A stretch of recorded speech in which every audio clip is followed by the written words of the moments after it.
या कुक्षि बिभरे कृत्वा स्वयं रक्षति सर्वतः नमामि जननीं देवीं परां प्रकृतिरूपिणीं మాతృదేవో భవ పితృదేవో భవ. నేను మీ డాక్టర్ శ్రీధర్. నా నెంబర్ 9295909819. ఇప్పుడు మనము పరాభవ నామ సంవత్సరంలో గోచార ఫలితాలు ద్వాదశ రాశుల వారికి ఏ విధంగా ఉంటాయి అనేటటువంటి విషయాన్ని మనం తెలుసుకునేటటువంటి ప్రయత్నం చేద్దాము. ఇది పూర్తి సశాస్త్రీయంగా, ఇందులో నా కల్పనలు కానీ నా భావాలు కానీ ఏమీ చూపించడం జరగదు. కేవలము సశాస్త్రీయంగా మాత్రమే చెప్పడం జరుగుతుంది. పరాభవ నామ సంవత్సరంలో మీనరాశి వారికి గోచార ఫలితాలు ఏ విధంగా ఉంటాయో తెలుసుకునే ప్రయత్నం చేద్దాం. ముందుగా మీనరాశి పరిధిలోకి వచ్చే నక్షత్రాలు, పాదాలు ఏంటో తెలుసుకునే ప్రయత్నం చేద్దాం. ఇక్కడ పూర్వాభాద్ర 4వ పాదము, ఉత్తరాభాద్ర 1, 2, 3, 4 పాదాలు, అలాగే రేవతి 1, 2, 3, 4 పాదాలు ఈ మీనరాశి పరిధిలోకి వస్తాయి. వీరికి ఆదాయం 14గా సూచిస్తోంది, వ్యయం 11. అలాగే అంటే పర్వాలేదు, ఆదాయం ఎక్కువ ఉంది, వ్యయం తక్కువ. అలాగే రాజపూజ్యం 7, అవమానం 2. ఇది కూడా మనం బాగుంది. ఇక ఈ రాశి వారికి గురువు 3 రాశుల్లో సంచారం చేస్తున్నారు. 31వ తారీఖు 5వ నెల అంటే మే నెల 2026 వరకు మిథున రాశిలో అంటే చతుర్థ స్థానంలో సంచారం. తదుపరి 31వ తారీఖు 10వ నెల 2026 వరకు అంటే 5 నెలల కాలం కర్కాటకంలో అంటే మీనరాశికి 5వ స్థానంలో సంచారం చేస్తున్నారు. అది చాలా శుభప్రదమైన ఫలితాలు ఇస్తుంది.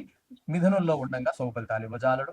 అట్లానే సింహంలో తదుపరి అతిచారం వల్ల వస్తారు, అక్కడ మళ్ళీ వక్రం. కాబట్టి ఇక్కడ ఈ 6వ స్థానంలో శుభ ఫలితములు విభజాలుడు. ఆయన కర్కాటకంలో ఉన్న 5 నెలల కాలం మాత్రం సుఫలితాలు గురువు ఇస్తూ ఉన్నారు ఈ రాశి వారికి. ఇక మీనరాశి వారికి జన్మంలోనే శని సంచారము. అంటే ఇది ఏని నాటి శని, అంటే ఈ తనుభావానికి సంబంధించింది కాబట్టి ఆరోగ్యపరమైన కొన్ని ఇబ్బందులు కలిగించే అవకాశం ఉంది.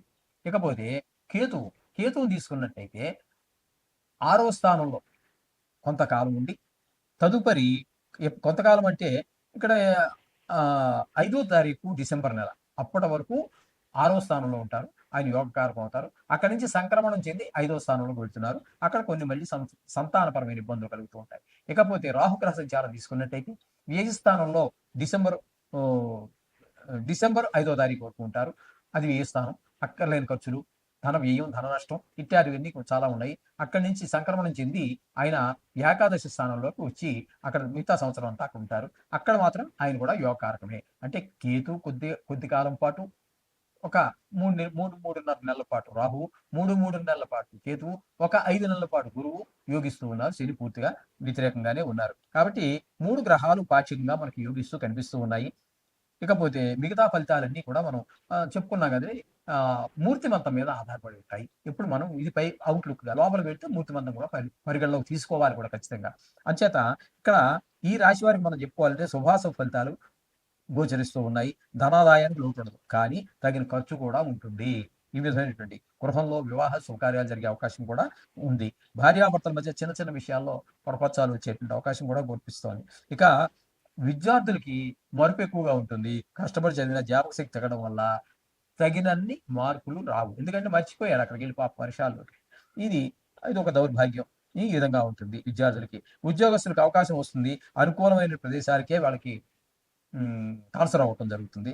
అంచేత కొత్త ప్రదేశాలకు వెళ్ళినప్పుడు కొంచెం ఆరోగ్యం జాగ్రత్తలు చూసుకోవాలి. అక్కడ వాటరు, అక్కడ వాతావరణం, అక్కడ ఉన్నటువంటి సహ ఉద్యోగుల యొక్క వారితో ఉన్నటువంటి మైత్రత్వం, ఇటువంటి వాటిని కూడా పరిగణలో తీసుకోవాల్సి వస్తుంది. వ్యవసాయదారులకి పంటలు బాగానే పంటాయి, విపరీతమైన లాభాలు వస్తాయి. వ్యాపారస్తులకు కూడా క్రయ విక్రయాలు బాగా జరుగుతాయి, వారికి కూడా మంచి లాభాలు వస్తాయి. అలాగే కళాకారులకి, ఈ క్రీడాకారులకి కూడా మంచి అవకాశాలు వస్తూ ఉంటాయి. ఈ పోటీపడి మంచి మంచి అవకాశాలు కూడా తెచ్చుకోగలుగుతారు, మంచి గుర్తింపు తెచ్చుకోగలుగుతారు. ధనాదాయం కూడా చాలా బాగుంటుంది. ఇక కాంట్రాక్టుదారులు కూడా అన్ని విధాలుగా చాలా బాగుంటుంది. రాజకీయంగా పలుకుబడి ఉన్నవాళ్ళు అలా వీళ్ళందరికీ మళ్ళీ ఆదాయాలు బాగా పెరుగుతాయి. మళ్ళీ కొత్త కాంట్రాక్టులు కూడా వచ్చేటువంటి అవకాశాలు కూడా బాగానే ఉన్నాయి. ప్రభుత్వం నుంచి కాంట్రాక్ట్ బిల్లులు రావడం ద్వారా వీళ్ళు చాలా తగిన సమయంలో రావడం ద్వారా మంచి మంచి అవకాశాలన్నీ అందిపుచ్చుకుంటారు. ఇంకా రాజకీయ నాయకులు కూడా పదవిని నిలబెట్టుకుంటారు. మంచిగా ప్రజలకు సేవ చేయటం, కొంతలో కొంత చేయటం ద్వారా మంచి పేరు ప్రఖ్యాతులు తెచ్చుకోగలుగుతారు.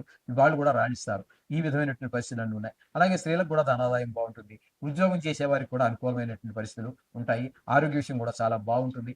కొంచెం శ్రమ ఎక్కువైనప్పటికీ కూడా మొత్తం మీద బావుంటుంది. సంతాన రీత్యా కూడా సమస్యలు ఓహ్, చికాకులుగా కొన్ని చికాకులు ఉంటూ ఉంటాయి. పంచమ స్థానం కొంతగా ఎందుకంటే కేతు గ్రహ సంచారం జరుగుతోంది కాబట్టి అట్లాంటి కొన్ని ఇబ్బందులు ఉన్నప్పటికీ మొత్తం మీద నెగ్గుకు రాగలుగుతారు స్త్రీలు కూడా. అయితే మొత్తంగా వీరు శనికి, రాహుకి జపాలు చేసుకోవటం అనేది చాలా మంచిది. వీలుంటే మందపల్లి వెళ్ళండి. వీలుంటేనే అక్కడికే వెళ్తే అక్కడ దేవుడు వేరు. ఇక్కడ మన హైదరాబాద్‌లో ఉన్న శనీశ్వరుడు వేరు అని మాత్రం అనుకోవద్దండి. ప్రపంచంలో ఎక్కడ ఏ దేవుడున్నా ఆ దేవుడి ప్రభావం ఒకటే, ఈ దేవుడి ప్రభావం ఒకటే. అక్కడ కొంతమంది చెప్తూ ఉంటారు. అక్కడ దేవుడు చాలా హ్మ్. అదేంటండి పవర్‌ఫుల్. మిగతా వాడు పవర్ తక్కువ.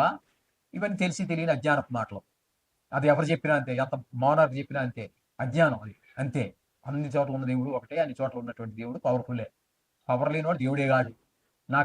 నాలాగే ఉంటాడు. ఏ పవర్ లేకపోతే. అంచేత అలాంటి మాటలేం నమ్మక్కర్లేదండి. అక్కడ పవర్‌ఫుల్ దేవుడు. అలాంటివి మీ ఇంటి పక్కన ఉన్నటువంటి చిన్న గుడిలో ఉన్న నవగ్రహాల్లో శనీశ్వరుడు కూడా మీకెవరో చెప్పారు చూడండి, ఆ స్థలంలో ఉన్నటువంటి ఆ శనీశ్వరుడికి ఏ మాత్రం ఆవగింజ కూడా తగదు. ఇది గుర్తుపెట్టుకోండి. మీకు అందుబాటులో ఉన్న దేవుడిని ప్రార్థించండి. భక్తి ముఖ్యం. దూరం ముఖ్యం, ఛార్జీలు ముఖ్యం, డబ్బులు ముఖ్యం కాదు ఇక్కడ. మన భక్తి ఆ దేవుడి మీద మనకు ఉన్న భక్తి. అదే ఆయనకి కావాల్సింది. మన భక్తి కావాలి గానీ మిగతావి ఏం అక్కర్లేదండి. పత్రం అక్కర్లేదు, పుష్పం అక్కర్లేదు, ఫలంతో ఏదోటి ఇమ్మన్నారు. ఊరికే వెళ్ళకూడదు గొప్ప వాళ్ళ దగ్గరికి కలిసి. అది తప్పట్లేదు. కానీ వాటికంటే ముఖ్యం మనం ఏ దేవుడినైతే పూజిస్తున్నామో, ఏ దేవుడినైతే ప్రార్థిస్తున్నామో, ఆ దేవుడి మీద మనకున్న భక్తి ప్రధానం. ఈ 4 కంటే కూడా గుర్తుంచుకోవాలి. శుభం భూయాత్.